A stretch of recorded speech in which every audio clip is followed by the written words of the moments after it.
a continent almost as large as Europe, covered by an ice shell more than 3 kilometers thick. From the outside, it seems still, silent, immutable. But beneath that ice, Antarctica is not a dead desert. It is a hidden world. And what happens down there can change everyone's life, even thousands of kilometers away. Because Antarctica is not just ice. It is flowing water, buried mountains, dark lakes, rivers under pressure, hot rocks, microorganisms that survive where no human being could live. It is also a kind of planetary archive, a place that preserves the past and, at the same time, can decide the future. Let's start with a simple point. Antarctica is divided into 2 large zones. East Antarctica is higher, colder, and generally more stable. West Antarctica, however, is different. It rests partly on rock that lies below sea level.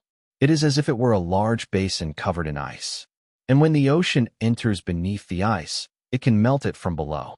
And when a glacier begins to lose ground in that area, it can accelerate. And here's the first reason why the world could change beneath Antarctica. Sea levels. Many people think the ice only melts above due to warmer air. But in Antarctica, the problem is often below. Relatively warmer ocean water can seep under the ice shelves, those enormous shelves that float in the sea and hold back the glaciers inland. If these shelves thin or break, the glaciers behind them flow faster toward the ocean. It's like removing a plug or a brake. When the ice ends up in the sea and melts, the sea level rises. Even a few decimeters change the coastline, increase storm surges, make flooding in low-lying cities more frequent, ruin ports, roads, and sewer systems. It's not something far away. It's something that affects the economy, insurance, homes, and infrastructure. It affects millions of people. But what does the subsoil have to do with it? It certainly does. Because beneath the ice, there's more than just cold rock. In some areas, there's heat. West Antarctica has areas of geological activity, like a sort of large system of fractures and rifts. This doesn't mean volcanoes exploding tomorrow, but it does mean that in certain places the base of the ice is receiving more heat from the ground. That heat can increase basal melting, that is, melting from below, and can create or feed liquid water beneath the ice. And here we enter the second hidden world, subglacial water. Under kilometers of ice, in many areas, water exists.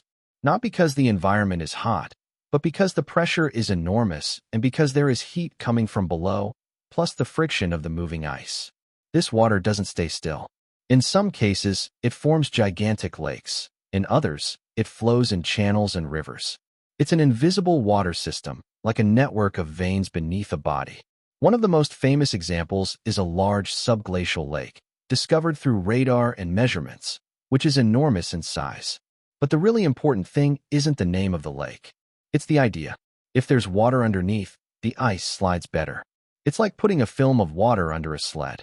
This could accelerate glaciers toward the sea. So beneath Antarctica, there's a mechanism that can accelerate ice loss. And if it accelerates at a key point, it can trigger chain reactions. It's not magic, it's physics. And that's one of the reasons scientists study the base of glaciers so closely. But there's another side, even more disturbing and fascinating. If there are lakes isolated for millions of years, what lives there? In extreme conditions, without light, with very little nourishment, specialized microorganisms could exist. We're not talking about monsters, but microbial life capable of surviving in total darkness. This research is important for 2 reasons. The first is that it tells us how resilient life can be on Earth.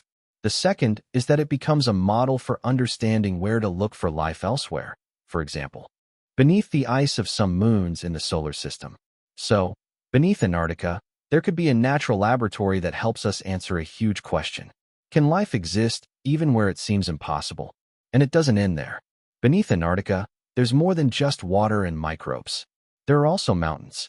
It seems absurd, but beneath that ice, there are buried mountain ranges. Some are very ancient, carved in a time when the climate was different and Antarctica was not the frozen continent we know today. These mountains influence the shape of the ice, the direction of its flows, and the speed of the glaciers. Essentially, they're like obstacles and channels that guide the ice without us seeing them. This changes how we predict the future. To understand how much and how the ice will move, we need to know what the terrain looks like underneath. If there's a deep valley underneath, The ice can flow like a river in a natural bed. If there's a ridge underneath, it can slow down. So the world map below is one of the keys to understanding tomorrow's sea levels.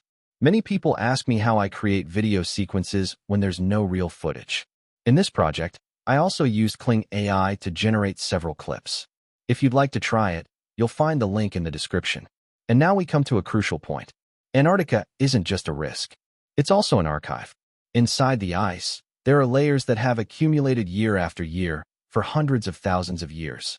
Each layer preserves traces of the past atmosphere, like trapped air bubbles. These bubbles are literally samples of ancient air. By analyzing them, scientists reconstruct how much CO2 there was, what the temperature was like, how climate cycles changed. This means that Antarctica allows us to understand what happens when the planet changes. And this knowledge isn't theoretical. It helps us build more accurate climate models, understand real risks, and make better choices. So, in a certain sense, beneath Antarctica lies a kind of memory of the world. And this memory is telling us something. The climate can change rapidly when certain balances are disrupted. Now, let's jump into the present. Because if Antarctica can change the world, it's not just for science, it's also for geopolitics. Antarctica is regulated by an international treaty that, very simply, limits militarization and manages research. It's a delicate balance. Today, Antarctica is difficult to exploit.